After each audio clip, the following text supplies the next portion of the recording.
The game is not even out yet, and people just want to rain on others' parades.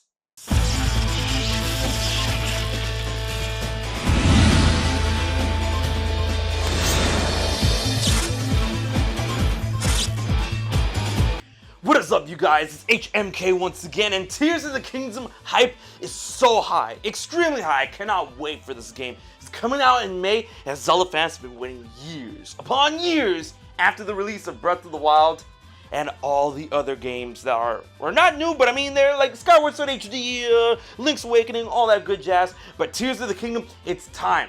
There's so many exciting aspects to this game when it comes to all of the trailers, especially the latest one.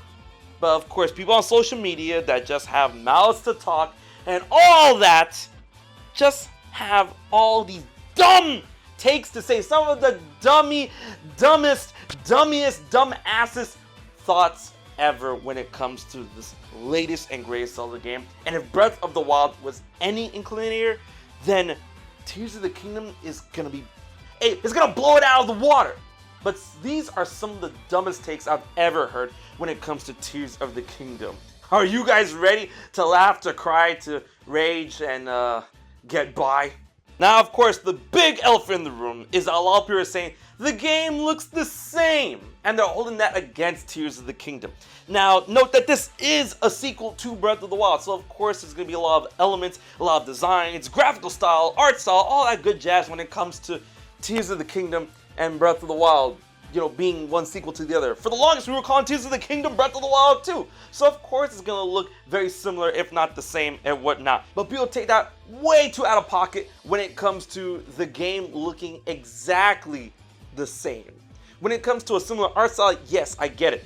Fine. And if you don't like that, I mean, like, yo, welcome to Sequel Town. Where have you been? Enjoy your stay. You know, literally we just had God of War Ragnarok.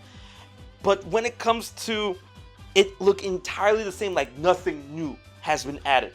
The world of Hyrule hasn't changed at all. You know, and people are still saying that from the latest trailer.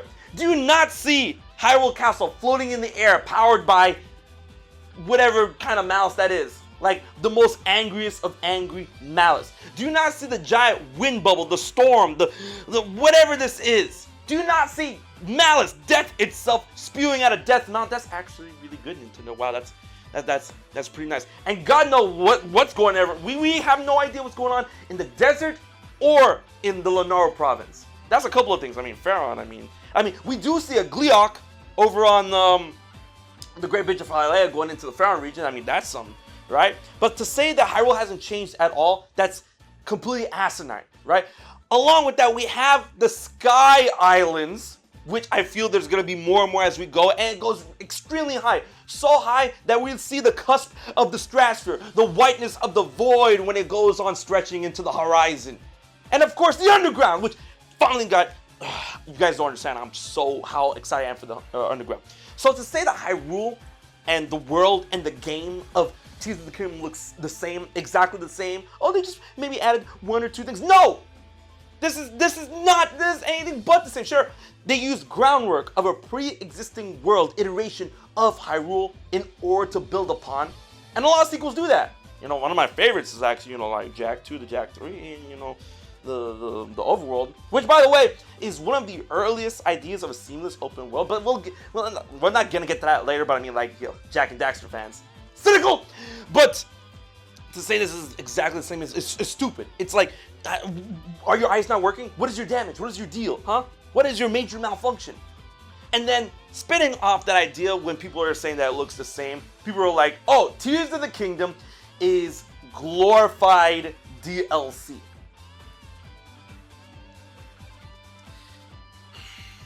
To be fair, the same number of dumbasses were saying the same thing about God of War Ragnarok, which I have not beaten yet, and everything I'm playing so far, I'm just like, this is amazing. But people are saying it looks like glorified DLC because it uses a basis that was built upon from the previous game. You know how sequels work. You know, how can you say a game like this is DLC when we have the underground, new story, new weapons, new designs, the Sky Islands, the massive changes to the overworld, which I literally just went through. But to say that something like this is like DLC, a DLC of a game that originally was developed for Wii U, but now this game is being developed entirely for the Nintendo Switch? That's crazy. That's wild. Breath of the Wild. Now, like, there are some, you know, DLCs that have been extremely massive when it comes to other games such as The Witcher, you know, very famously Blood and Wine, and other expansions, but usually they're destined as massive expansions, which is a form of DLC, but when it comes to how Nintendo has done DLC, you know, I would say the best example of them doing massive amounts of content and new stuff when it comes to applying it to a game already or just expanding the game into another game is Xenoblade. You know, Monolith Soft, Xenoblade Chronicles 2 with Torna, that's its own game. That, like, people like, oh, that's DLC, which it is. If you bought the DLC, you know, expansion pass, and then you get the last thing at the end, you get it. But Nintendo's selling that on its own, and I understand because it's chunky, right? So that's why I'm really excited for Xenoblade Chronicles 3, my boy. Ooh, and when you apply something like that to, like, what Tears of the Kingdom is trying to accomplish, I mean, like, the biggest way to say that is like, oh, it might be deemed as a massive expansion. No, it's not. It's a new game. It's a new game. It started out as DLC ideas, but then again expanded into its own game. Very similar to that of how Super Mario Galaxy 2 came into existence. Super Mario Galaxy 1 was a really good game and I loved it. Super Mario Galaxy 2 is better in my opinion, but Super Mario Galaxy 2 started out as DLC ideas for Super Mario Galaxy 1, but then it got bigger and bigger, and then look, it became its own game. And if that's anything to go off when it comes to like Nintendo's own design and development philosophy of how a game starts out as DLC but then gets so big to become its own game, if Galaxy 2 is anything to go off of, then we are in it to win it for Tears of the Kingdom. And for those that are saying it's just DLC, I'm just like, please don't tell me how you tell me you don't know anything about developmental practice when it comes to video game development without telling me you don't know anything about, you know, video game development, because I mean, like, these are just words echoed by haters and I guess, like, you know, console wars and stuff like that. Like, guys, you have to understand the console wars have been done a long time ago. I'm telling you, these companies do not care for your little console war, tribalism, fanboy, all that stuff. And if you feel that you have to be threatened by the notion of, you know, Tears of the Kingdom being such a massive game and possibly taking Game of the Year this year, I don't know, Spider-Man 2 and Final Fantasy 16, and I'm just saying, this is looking beefy. It's looking to be way bigger, because like Breath of the Wild was already a gigantic game. Oh, Reggie. Breath of the Wild was already a massive game, right? So for Tears of the Kingdom to take all of this and add the amount of content that we're seeing from trailers, and there is still a lot that we don't know about, Tears of the Kingdom is going to be ginormous. It's going to be huge. It's going to be big. It's going to be way bigger. And I'm just waiting. I'm waiting for the interview from Eiji Aonuma and possibly Shigeru Miyamoto, where they're like sat down and asked questions about Tears of the Kingdom. I'm just waiting for that question, and I want one of y'all to ask that question. Yo, you video game journalists, you like ask the question. Be like, so how much bigger? Like, if you were to put a percentage or a multiplication, how much bigger is, you know, Tears of the Kingdom than that of Breath of the Wild when you compare, you know, the amount of content? I just want Miyamoto or Aonuma to be like, like some arbitrary number multiplier percentage. It's like, oh, it's 2.5 times bigger than Breath of the Wild. And I'm like, ugh! That's what I'm waiting for. Oh, here's another one of the dumbest takes I've seen when it comes to Tears of the Kingdom. All right, you guys ready for this? You guys ready? All right. I'm pretty sure the Zelda community, like, for the most part, like, mostly consider this entity to be Ganondorf, right? Ganondorf is back, finally back ever since Twilight Princess. Think about that, more than 10 years. Twilight Princess is the last time we've seen Ganondorf. And I feel it is Ganondorf because, you know, long red hair, flowing red hair, Gerudo gold adornments on his sash, his robe, his, you know, golden thingy, the jewel that he always wears on his head, and, you know, the fact that we had to deal with Calamity Ganon, and then his eyes is like the Calamity eyes, so it's like Calamity Ganondorf. So this is the true sources where Ganondorf has been the whole time. Everyone's like, oh, where's Ganondorf? Where's Ganondorf? So he's probably been locked away for like a bajillion years. And, you know, and then Ganondorf's theme plays in the first trailer when we zoom in on the body. It's like, dun, dun, dun, dun, dun, you know, so like it's Ganondorf. right? However, there have been arguments which I understand, and I'll give, like, okay, I give y'all the benefit of the doubt that it could be an interpretation of demise, or it could be demise reanimating Ganondorf's dead skin, which would be wild. Breath of the Wild. And then all people are also saying, I mean, this is as far as I go. People are saying Aster. And I'm like, okay, look, okay, all right. Aster did have the Gerudo Eye. He was in Age of Calamity. But he was a Hyrule Warriors exclusive character. And I don't think that he's going to be overall, like, canon to the overall corpus. Or maybe he existed at one point in time. And then his time has long gone since, you know, it's been 100 years. And Breath of the Wild and Age of Calamity and blah, blah, blah, blah, blah. But for the most part, he was a Warriors exclusive character. Like Linkle and Sia. You know, yeah, so I'll go as far as that, yeah. But there are people, there's actually people unironically saying that this character, it's not Ganondorf, it's not Demise, not Aster, that it's Vati.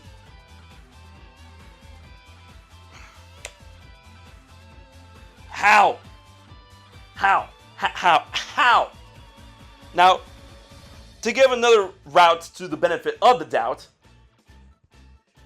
is that the eye, the Zona eye, looks very similar to that of the eye of the Shrine of the Four Sword, the Temple of the Four Sword, the whatever. You know, it looks very similar to that eye. So maybe they'll reference the Picori, the Minish, or maybe even Vati at one point. But to say that this entity is Vati, no, because like Vati existed for the most part in the unified timeline all the way to the child timeline. So if you're telling me it's like, hey, this is Vati, child timeline supporters, or maybe it's another timeline where he lived. What I'm trying to say, in the child timeline, since Breath of the Wild takes place, God knows how long after the last game of whatever timeline that it's in, Vati has been long destroyed if we're going to consider the child timeline. Because a lot of people are like, oh, Vati is still sealed. He can no, that's not what happened. That's not what happened. Vati was defeated, and he was sealed within the Four Sword at the end of Minish Cap. And then in Four Swords, he got out and got sealed again into the Four Sword. But in Four Swords Revenge, he got the business. He's dead. He's dead. He got deaded. And again, it turns out that Ganon was the true enemy of Four Swords Adventures, and then Ganon got sealed into the Fourth Sword. So, like, Ganon basically took Vati's place. But if we're considering the child timeline, then Vati's dead, right? And if we're considering any other timeline, the only timeline to consider is probably the Downfall timeline. Like, if, you know, why am I trying to make sense of this? It's not Vati, all right? God! All right, here's something I got squashed really quick. A lot of people are going to be complaining. They're like, man, if this game doesn't play like Elden Ring, then I don't want it. Okay, listen. I love Elden Ring. Elden Ring, that game of the year, that massive, amazing game, right? And Miyazaki confirmed that, you know, the Souls games have a lot of inspiration from The Legend of Zelda, right? And a lot of people have gone on to say that Soulsborne games are like pro, hard Legend of Zelda, right? And I get that. I really do, considering how the way games play. But Zelda and Soulsborne games are Soulsborne games, right? I wouldn't want Zelda to become Elden Ring. I would just play Elden Ring. That's not to say I don't want a level of difficulty in my Zelda games. I yearn for that. I want that. I crave that. But I mean, at the same time, I'm still drawn to Zelda for being Zelda, for being whimsical, for being, you know, a focus on puzzles. Because if you think about it, you know, Elden Ring, a game like Elden Ring, is, you know, obviously a nice, massive open world, very unforgiving, but the game itself, you know, focuses drastically on combat, right? Like on how to fell your foes and how to build your character. It's combat. There are puzzles in Elden Ring, but not to the degree that I could say that Elden Ring is that's part of its identity. It's not. Zelda, puzzles has always been a hardcore identity piece of the series. Right? That's the one thing that separates Zelda from Elden Ring or Soulsborne games. Once again, those games contain puzzles, but not to the degree that, you know, it's one of Zelda's faces, right? Those games focus a lot more on combat. So I wouldn't want Zelda to become Elden Ring and play completely like Elden Ring, but I would love for more like combo modifiers and different attack strings and weapons and stuff like that. I'm down for that. But don't take away anything that makes Zelda Zelda. So I mean, like, if you're mad that it's not gonna be Elden Ring, then go play some more Elden Ring. I'm waiting for that DLC. And then spinning off that whole idea with Elden Ring and like darkness and what it looks like and blah blah blah blah. A lot of people are saying that Tears of the Kingdom as a Nintendo game, as a Zelda game, as whatever they saw from the trailer here, is gonna be kiddie. That ain't gonna be dark. That's E10 and up, so it ain't gonna be dark. Let me tell you something right now. All right, those ratings, they're meant to, you know, be there for, you know, certain subject matter to allow people of varying ages to enjoy and play the game without being exposed to something too drastic, such as sex, blood, cursing, drugs, things like that. You know, things that require more matureness to them to understand the real impact that they can have on their lives and stuff like that. You know what I mean? But when it comes to the whole idea of an ESRB rating, or age rating, or anything like that to dictate how dark a game could be, critical thinking is very important, ladies and gentlemen. A little bit of nuance will go a very long way, because there are a bunch of games, despite how the game looks, despite how the game is rated, that are very dark in the concepts of storytelling, in the concepts of how the world is perceived around the character and you, the player. Wind Waker is a kiddie-looking game. That's the most kiddiest-looking Zelda game of all time because of the art style, the cell shading, Toon Link, Cat Eyes Link, whatever you want to call them, and all that good jazz. And that game ended with Link plummeting the Master Sword into Ganondorf's forehead. What the fuck?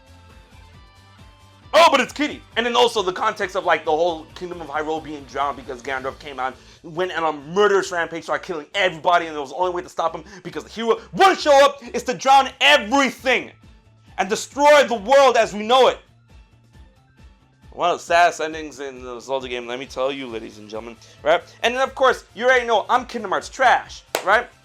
And Kingdom Hearts, just like its parent entity, Disney, is very family-friendly oriented, but contains a lot of darkness if you understand the deeper meanings of the thing that is going on in said movies or in said game. It gets wild. Oh, Kingdom Hearts gets dark? Yeah, it does. Did you know that Ansem the Wise, a character that a lot of people think is a good guy, you know he used to experiment on children in order to find out how Heartless works, and if their hearts collapse and they turn into Heartless, into mindless ravaging beasts that will go off and consume the hearts and bodies and people and blah blah blah blah. He had to lock them in a dungeon underneath the castle where they would scream night after night after night. You didn't, yeah, Kingdom Hearts, everybody. So to say that basically off an age rating, you know, that Tears of the Kingdom is going to be dark is incredibly stupid, right? And then, the fact that the name is Tears of the Kingdom and that we have Ganondorf's literal corpse reanimating in order to take back what is rightfully his as the Great King of Evil, eliminating all those within the kingdom, going on a murderous rampage, sending off his hordes of moblins and bokoblins and goblins, basically goblins. You seen goblins there? You know, to go out and destroy anything and everything in this land. And the fact that Breath of the Wild, the game that came before this, dealt with the concept of 100 years of pain and suffering after almost everyone in the kingdom died when they decided to do a plan and they messed up and it was killing everybody. Oh no, but the way it looks, it's kiddie, it's kiddie, it's kiddie, it's kiddie. Yeah, man. Yep, yeah, man. Whew. And then that leads us to the last thing on this video specifically. If you got more dumb takes, then please leave them in the comments. But I mean, this is the last part of the thing. And that is the concept of The Legend of Zelda Tears of the Kingdom being a dumb name. I think that's one of the rawest names in all of Zelda. What?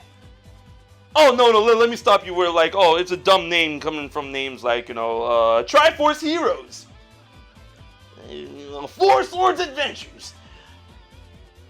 You know, Zelda games have always had weird names. I don't think any name was ever stupid in The Legend of Zelda, like, at all. But to say that Tears of the Kingdom is just dumb out of nowhere, it's just like one of those things where, like, people who constantly live terminally online that have no friends, that really don't have any other people to like talk to or interact with, they have to say a hot take in order to get interaction, in order to substitute that for the possibility of friendship, but it's not friendship. Just because people interact with you on Twitter or Facebook or wherever because of your dumbass take of saying that Tears of the Kingdom is a dumb name, that doesn't make them your friends. Don't disillusion yourself. Tears of the Kingdom is a wild name, and of course it's going to pertain to the essence of the story, just like every other Zelda game. You know, Skyward Sword being Skyward, and then you learn the origins of the Master Sword. Ocarina of Time, literally about the Ocarina of Time. Majora's Mask, literally about the Majora's Mask. Oracle of Seasons, a name, a designation for Din, the Oracle of Seasons. Oracle of Ages, you know, a designation for Nehru, the Oracle of Ages. And it also contains Faecarly, the Oracle of Sequence. Breath of the Wild, the main character of the game, aside from Link, is the world. And you must breathe in the breath of the wild and conquer that wild. And it's funny how, you know, Breath of the Wild and Tears of the Kingdom has to deal with both a bodily function and a designation of land. Did you get that? Like Breath of the Wild, breath, and then wild, just like, country, right? And then Tears of the Kingdom, tears, trip, and kingdom, my castle! You know, so Tears of the Kingdom being a dumb name is just, I don't know, maybe I was raised too much on Kingdom Hearts. If you want wild boy names like that, 358 days over 2. For the longest, I used to be calling it 358 over 2 days, which I still think is a better name, but I understand. So, those are some of the dumbest takes I've seen online when it comes to The Legend of Zelda Tears of the Kingdom. But if you have any more that you haven't seen in this video, or anything else that you think is dumb, leave it in the comment section below. But I'm ready for this game. I am ready, Freddy, and it's gonna be good. It's gonna be grand, and it's gonna be something that we're all gonna be talking about for years to come, just like Breath of the Wild. Ooh. So until the next video, please be sure to like, share, and most importantly, subscribe to HMK for all Zelda content going forward into Tears of the Kingdom's release and beyond. I'll check you guys later.